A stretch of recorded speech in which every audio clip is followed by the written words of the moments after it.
I've always been a bit of a loner, even as a kid. The name's Veronica, and I've got a knack for keeping myself busy. Don't get me wrong, I'm not antisocial or anything. I just prefer my own company most of the time.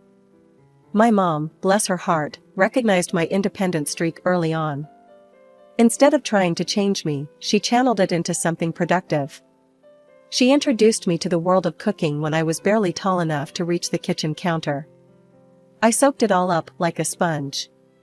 Mom didn't just teach me recipes, she taught me to understand food. We'd go to cafes and restaurants all over town, and she'd break down each dish for me.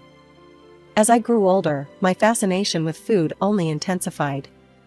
I started reading articles by famous restaurant critics, realizing that food was more than just taste and texture. It was about presentation, ambience, the whole package.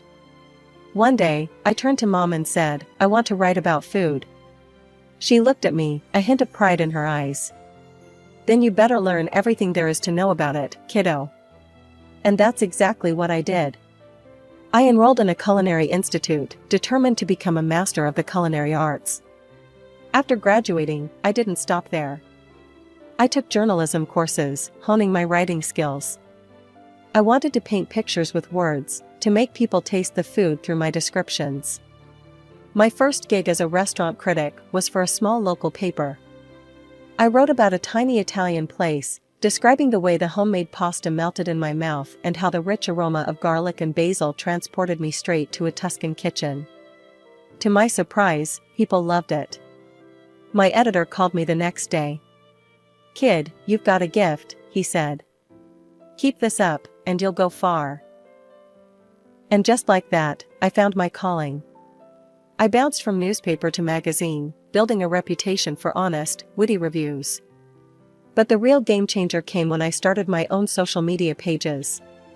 Suddenly, I wasn't just writing for publications.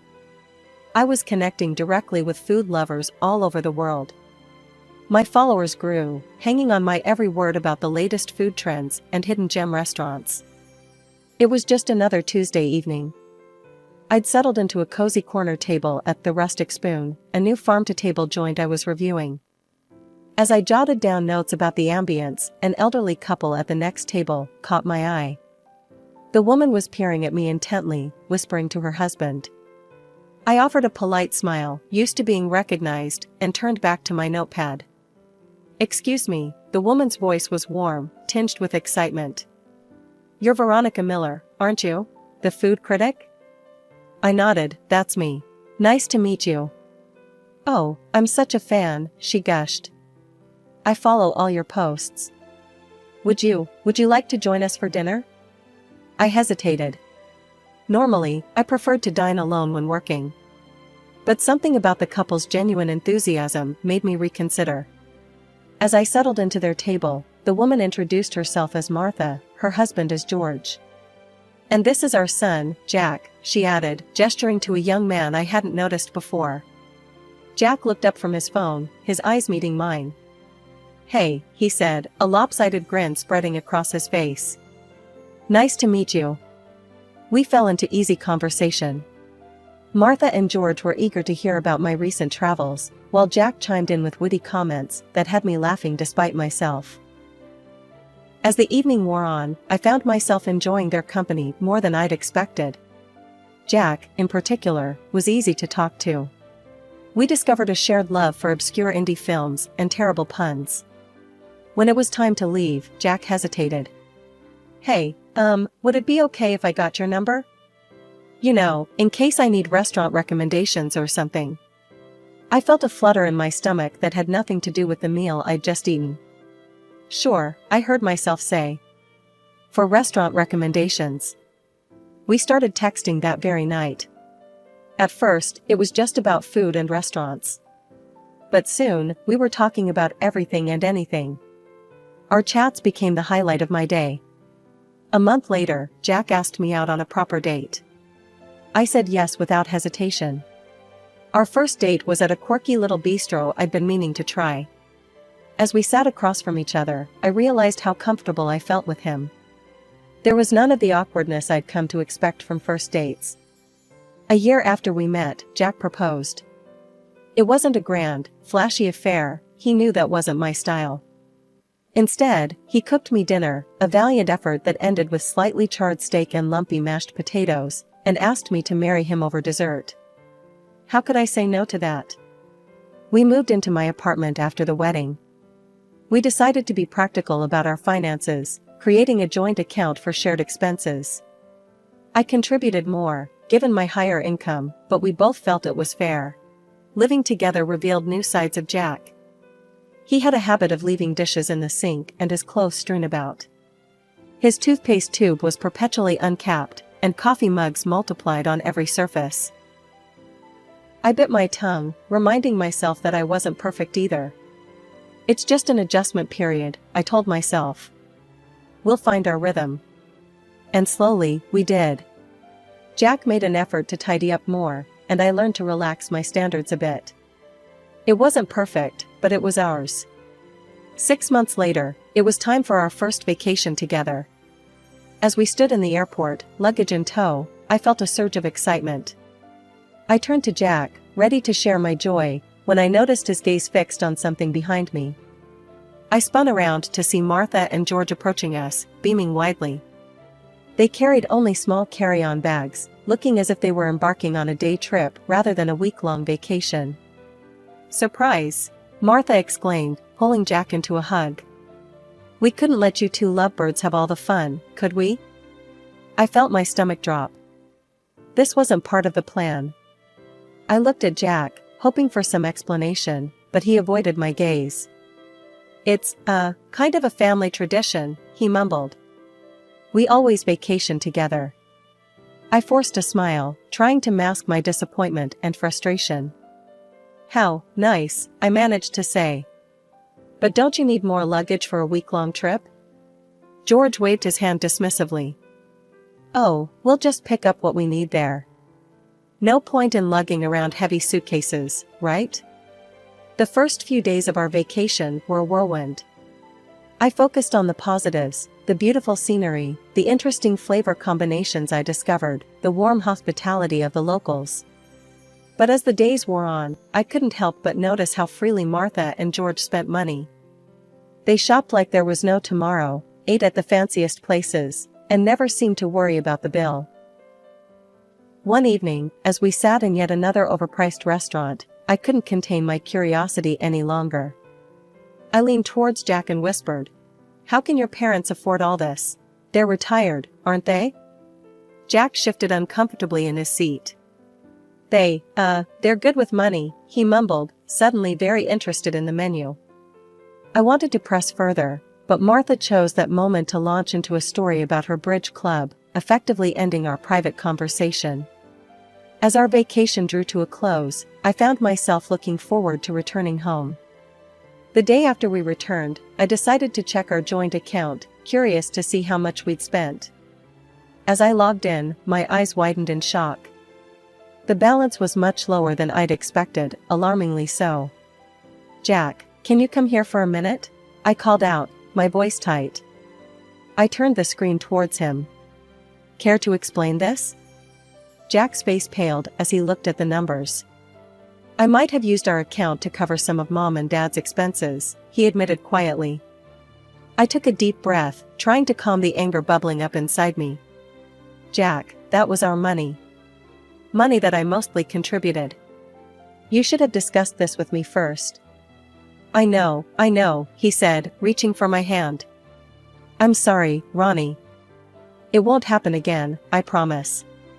A month passed, and life slowly returned to normal. Jack kept his word and didn't touch our joint account without discussing it with me first. I tried to put the vacation incident behind us, focusing instead on my work and our life together. One crisp autumn evening, Jack came home with a spark of excitement in his eyes. "Hey, Ronnie," he said, wrapping his arms around me from behind as I stood at the kitchen counter, prepping vegetables for dinner. "I've got an idea. How about we go on an overnight picnic this weekend? Just the two of us, a rented motorhome, and the great outdoors. What do you say?" The idea was appealing. We spent the next few days preparing for our mini-adventure. I packed a cooler full of gourmet sandwiches, homemade potato salad, and a bottle of wine. Jack handled the logistics, renting a compact motorhome and mapping out our route. We arrived at the campsite by mid-afternoon. The area was beautiful, surrounded by towering pines and a crystal-clear lake. Jack maneuvered the motorhome into our assigned spot, and we stepped out to enjoy the fresh air. That's when I saw it. A familiar car pulling into the spot next to ours. Martha and George emerged from the car, waving enthusiastically. "Surprise!" Martha called out. "We thought we'd join you for your little getaway." I turned to Jack, hoping to see shock on his face that matched my own. Instead, he looked sheepish, avoiding my gaze. "Jack," I said, my voice low and controlled. "Did you tell them about our trip?" Before Jack could respond, Martha bustled over, pulling me into a tight hug. "Oh, isn't this exciting? A family camping trip."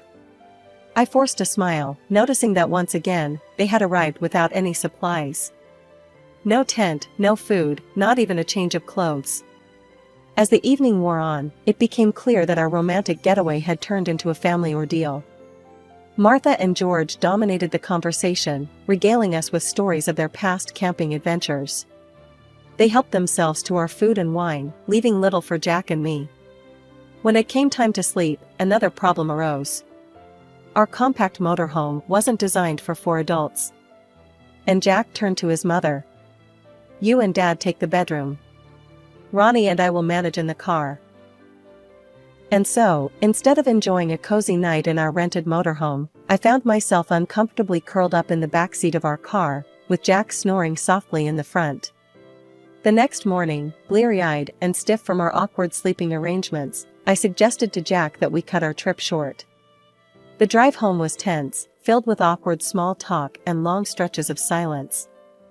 As soon as we arrived back at our apartment, Jack's parents bid us a cheerful goodbye, seemingly oblivious to the strain their presence had caused.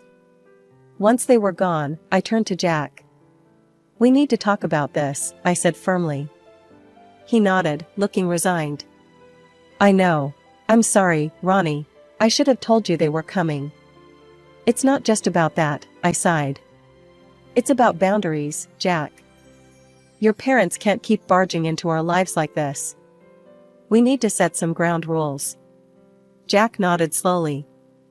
"You're right, I'll talk to them." A couple of days after our return, I was in the kitchen testing a new recipe when the doorbell rang. To my surprise, Martha and George were standing there, bright smiles on their faces, as if the vacation fiasco had never happened. "Veronica, dear," Martha exclaimed, giving me a quick hug as they bustled in. "We need your expertise. We were wondering if you could tell us which restaurants in the city have the most delicious dishes?" "Well," I said, caught off guard by the question, "there are quite a few excellent places. The French bistro downtown, Le Petit Canard, is fantastic. And Sakura Sushi on 5th Avenue has some of the best sushi I've ever tasted." "Why do you ask?" Martha's eyes gleamed with excitement. "Oh, we thought we'd keep an eye out for any open events at these restaurants. You know, so we can go and eat for free."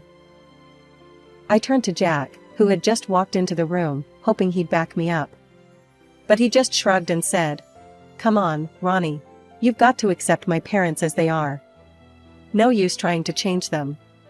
I was speechless. This was crossing a line, wasn't it? But before I could formulate a response, Martha and George had thanked me profusely and left, chattering excitedly about their plans to score free meals. A few days later, I was preparing for a review of a new upscale Italian restaurant, Bella Notte. As usual, I posted the details of my visit on my social media page, letting my followers know when and where they could expect my next review. The evening of the review arrived, and I settled into my table at Bella Notte, notebook in hand, ready to experience and evaluate the menu. I had just opened the wine list when I heard a familiar voice. "Well, hello there." I looked up to see Martha and George, beaming at me as they sat down at my table without invitation. My heart sank. Martha picked up a menu and announced loudly, "I'm Veronica's mother-in-law, you know. We're here to enjoy the free meal with her." I felt my face grow hot with embarrassment. "Martha," I hissed, please lower your voice. I'm here to work. You can't just show up like this." But Martha wasn't listening. She raised her voice even more. "Oh, don't be silly, dear. Everyone knows you food critics eat for free. Why shouldn't your family enjoy the perks too? We have every right to be here." I could feel the eyes of nearby diners on us. The head waiter was approaching our table, a concerned look on his face. This was quickly spiraling out of control. "Martha, George," I said, my voice low but firm, "I'm giving you one last warning. If you don't leave right now, I will have no choice but to call security. You are interfering with my work and causing a scene." Martha's face contorted with indignation. She stood up abruptly, her chair scraping loudly against the floor. "Well, I never," she exclaimed. "Is this how you treat family, Veronica?" As she gathered her purse, she turned to me one last time, her voice dripping with disappointment. "You know, I'm beginning to think I made a terrible mistake. I'm the one who told Jack to marry you. I followed your Facebook page, and I thought, now there's a girl who could help us enjoy the finer things in life. I thought you'd help us eat at fancy restaurants for free, maybe even support us a little.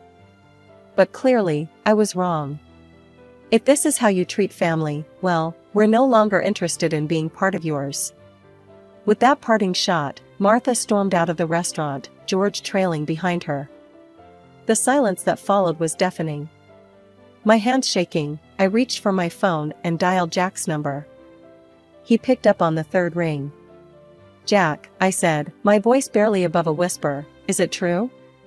Did your mother really push you to marry me because she thought I'd provide for them?" There was a long pause on the other end of the line. Finally, Jack sighed. "Yes," he admitted. "Mom saw your success and thought, well, you know how she is. She insisted you'd be perfect for me, for us." I felt as if the floor had dropped out from under me. I hung up and turned to the head waiter, who had been hovering nearby. "I'm so sorry for the disturbance," I said. "I won't be able to complete my review tonight. Please extend my apologies to the chef." As I gathered my things, I pulled out my phone once more and quickly typed out an apology to my followers, explaining that due to unforeseen circumstances, my review of Bella Nate would be postponed. The drive home was a blur. My mind was reeling, trying to process everything that had happened. When I walked through our apartment door, Jack was waiting for me, his face etched with worry. "Ronnie," he started, but I held up a hand, silencing him. "Why didn't you tell me?" I asked, my voice barely above a whisper. "All this time, was I just a meal ticket to your family?" Jack's face crumpled. He reached for my hand, and this time I didn't pull away. "No, Ronnie, no. I mean, yes, that's how it started with my mom's idea, but I fell in love with you. The real you. Not your job or your connections, just you." I sank onto the couch, suddenly feeling exhausted. He sat next to me, his eyes pleading. "I know I've made mistakes. I should have set boundaries with my parents long ago. But Ronnie, I love you. I want to make this work. Can we try to fix this?" I looked at him, really looked at him. Despite everything, I knew I loved him too. As we sat there on the couch, hands intertwined, I felt a glimmer of hope. Maybe, just maybe, we could salvage this mess and come out stronger on the other side. The next couple of months passed in relative peace. Jack made efforts to set boundaries with his parents, and I threw myself into my work, trying to rebuild the trust in our relationship. Then came the moment I'd been working towards for years. My cookbook was published. It was more successful than I could have ever imagined. Major newspapers and magazines praised it, and it quickly became a bestseller on all the major online retail sites. One evening, as I was scrolling through yet another glowing review, Jack came home with a surprise. "Let's celebrate your success," he said, his eyes twinkling with excitement. "I've planned a trip to that charming city you've always wanted to visit. It's got everything you love, amazing restaurants, historical sites, beautiful nature, and I've booked us into that boutique hotel you've been eyeing." I hesitated for a moment, then asked the question that had been nagging at me. "It's just us, right? Your parents aren't coming?" Jack looked me in the eye. "I promise, Ronnie, it's just us. No parents, no surprises." The day of our trip arrived, and we made our way to the train station, luggage in tow. As we approached the platform, I felt my heart sink. There, waving enthusiastically, were Martha and George. I turned to Jack, hoping against hope that this was some cruel coincidence. But the guilty look on his face told me everything I needed to know. "I'm sorry," he muttered, avoiding my gaze. I couldn't not invite them. Mom found out about the trip and... In that moment, something inside me broke. All the promises, all the efforts of the past months, they meant nothing. But I plastered on a smile as Martha and George approached. I noticed they only had a small purse between them. "No luggage?" I asked, already knowing the answer. Martha waved her hand dismissively. "Oh, don't worry about that, dear. You'll take care of everything, won't you? After all, we're celebrating your success." As the announcement for boarding came over the loudspeaker, we made our way onto the train. As everyone settled into their seats, I stood up. "I'm just going to use the restroom before we depart," I said, grabbing my purse that contained my phone and documents. I stepped off the train, the cool air of the platform hitting my face.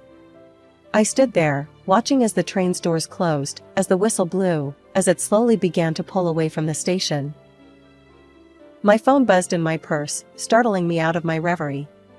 Jack's name flashed on the screen. I took a deep breath and answered. "Ronnie, where are you?" Jack's panicked voice came through. "We're no longer on the same path, Jack," I replied, my voice steadier than I felt. "I'm divorcing you." I hung up, without waiting for his answer. My hand shook slightly as I opened my banking app and blocked Jack's access to our joint account. Barely a minute passed before my phone rang again. This time, it was Martha. I held the phone away from my ear as she hurled insults and threats, demanding I pay for their trip and compensate them for emotional distress. When she finally paused for breath, I spoke calmly. "Martha, I'm not afraid of your threats or your comments. If you post any slanderous statements, I won't hesitate to take legal action." I blocked her number, then Jack's, and finally George's, for good measure. Taking a deep breath, I called a cab and headed home. The weekend passed in a blur of emotions and practicality.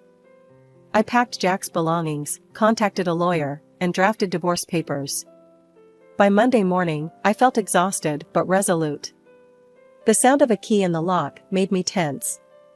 Jack walked in, looking disheveled and desperate.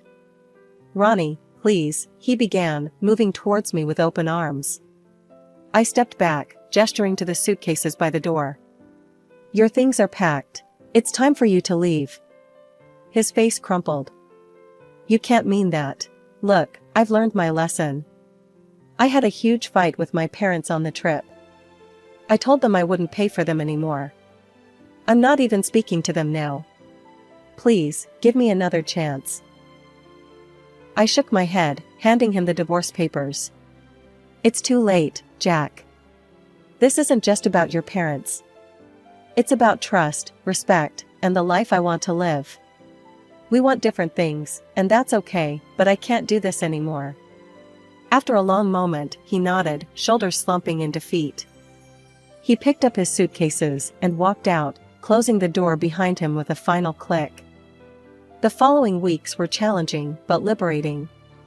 The divorce proceedings went smoothly, thanks to my meticulous documentation and Jack's apparent resignation. I threw myself into my work, finding solace in the kitchen and my writing. As the dust settled, I found myself alone again, but it wasn't the loneliness I had feared. I rediscovered the joy in small pleasures, experimenting with new recipes, enjoying quiet evenings with a good book, and connecting with my followers without the shadow of familial expectations. One evening, as I sat on my balcony, sipping a glass of wine and looking out over the city, I couldn't help but smile. Life hadn't turned out as I'd planned, but perhaps it had turned out exactly as it should. I was Veronica again, food critic, author, and most importantly, mistress of my own destiny.